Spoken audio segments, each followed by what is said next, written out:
In this section of Squad School, we are going to discuss creating your food schedules and the reminders for food when it is a group or individual's turn to bring food. So your food schedule is going to be created based on the expected number of people that you expect to register in your group for the year. As a rule of thumb, for every 8 to 10 people in your group, it's appropriate to have one person assigned to bring food.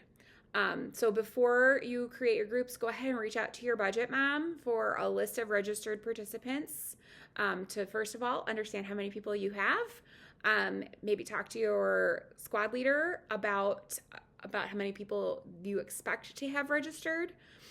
You are also going to want to understand from your budget mom if there are any moms who have indicated that they have food allergies or dietary restrictions, just so you know what's going on in your group.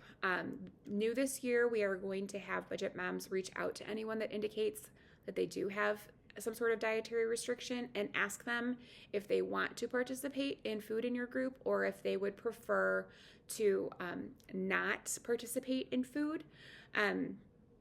We will talk about this a little bit more in the allergy section, but we are just finding that there are some moms that are opting out. So we are going to take that into account. We will talk about that in the food allergy and dietary restriction section. But for creating your schedule, you will want to keep in mind any of those moms that will not be participating in bringing food when you do assign food out. So, and hopefully those people will be spread out in multiple groups and not all lumped into one. So let's hope that they make some good choices in assigning people to the group. So if your group, if your large group is 10 people or under, you just need one person who's responsible for bringing food. Even up to like 12 people, you can get away with it, but 12 people or, 10 to 12 people or less, one person should be responsible for bringing food at the meeting, and they're just going to bring the full meal. They're going to bring a main dish, they're going to bring some sort of side, and then, maybe you bring a beverage or maybe you just do waters or have that available at your group, depending on if you're a morning or an evening group. It's totally fine if you just want to stash a bunch of drinks away so that if your group is smaller and the mom is responsible for bringing a whole meal, she doesn't have to mess with a beverage too. So for morning groups, that might look like a casserole, an egg bake, French toast casserole, and cheesy potatoes, or some fruit, granola, yogurt, and again, take the burden off of her of bringing the beverage and maybe provide that from your group. Or, she can just bring a bottle of cold brew to share or a jug of iced tea. For your evening groups, it could be pan of penne with a side salad and some breadsticks. And that's it. It can be very simple. It doesn't have to be overly complicated. A foodie mom should create a schedule to distribute. You can also do a manual sign up either on paper or online. We would encourage you to do the schedule that you distribute versus doing the signups. We find when we do signups that not everybody participates or people don't participate equally, and we just want to be respectful that the burden of food isn't falling too heavily on just the handful of people that are willing to sign up.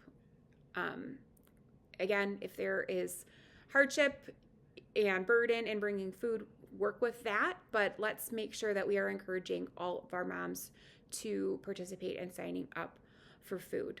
If you do a manual sign up, just please make sure that it's not just 2 or 3 people handling food, that it is being spread out amongst all of the members in your group.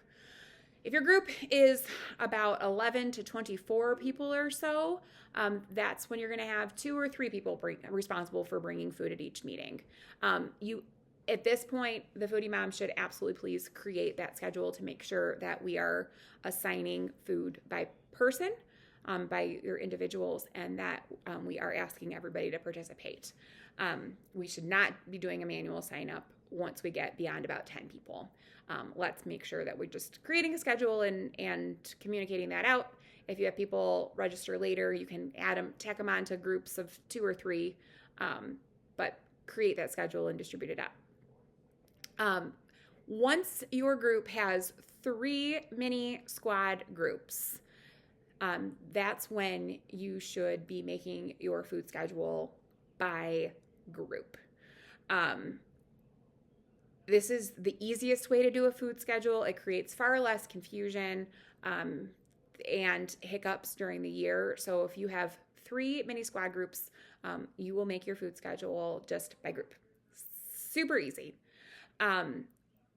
As far as frequency, we are hoping that we can make sure that each person in your group has to bring food no more than twice per semester or 4 times a year.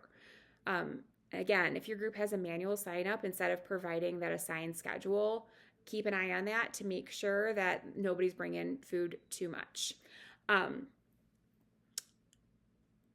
If you are responsible for bringing meals, make sure that whoever is bringing meals together is communicating and collaborating.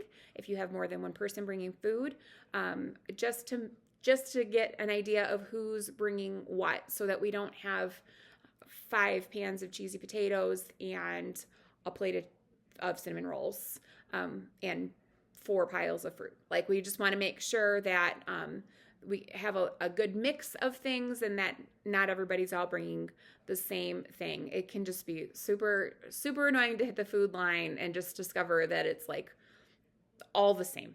We need some variety. Typically at your first meeting, food is provided by your mom squad team. So those leaders should coordinate as a team if they're going to bring food or if they're going to cater, and just set reasonable expectations for food in that first meeting too. This year, for our second meeting, we are also doing something a little bit different called Preview Day, which you will learn more about. But in Preview Day, your meal will be provided to you by Moms Nation Central. You will not have to worry about preparing that or scheduling that. There will be a continental breakfast that is provided that you just have to set up and set out. So you don't have to worry about assigning anybody food for your second meeting either. And then also typically last meetings are meetings where groups choose to use budget money to cater. So you'll just need to discuss with your squad leader any meetings that you plan on not needing people to bring food.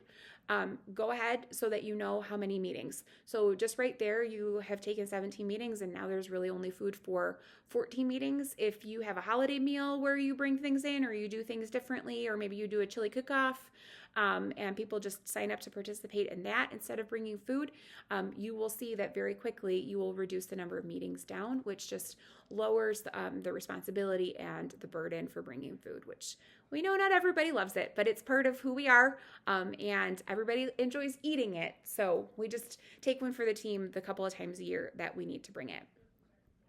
Once you have your schedule built, your food schedule should be sent to Moms Nation Associate Director, that's me, Amy, for review at least 2 weeks prior to your first meeting. I'm just taking a look at it to make sure that it makes sense with the size of your group and your number of meetings, and that we haven't missed anything. I might give you some feedback, but in most instances, I'm going to say, great job, just make sure everybody sticks to the expectations. If you do need to adjust your food schedule during the year, do that. If you see a significant change in your attendance numbers, like there's more people registering, or if there's a drop in attendance during the year, you might just need to make some tweaks to that to, again, make sure that those food expectations and the amount of food from meeting to meeting stays pretty equal, and that your food needs to just meet the needs of your group. And just another reminder that when you do adjust those things, if you need more food than what you're getting, please increase the number of people bringing food. If that means doubling, if you're assigned by individuals, then you're adding one more person to bringing food for the day. If your food is assigned by groups, maybe you're doubling up the number of groups that are bringing food. But just remember that you should never be increasing the amount of food that each person brings. unless you are below that one hot, one cold, one beverage threshold. We should never adjust that amount up. We want to make sure that we keep those expectations at that or below, or just to keep our expectations reasonable.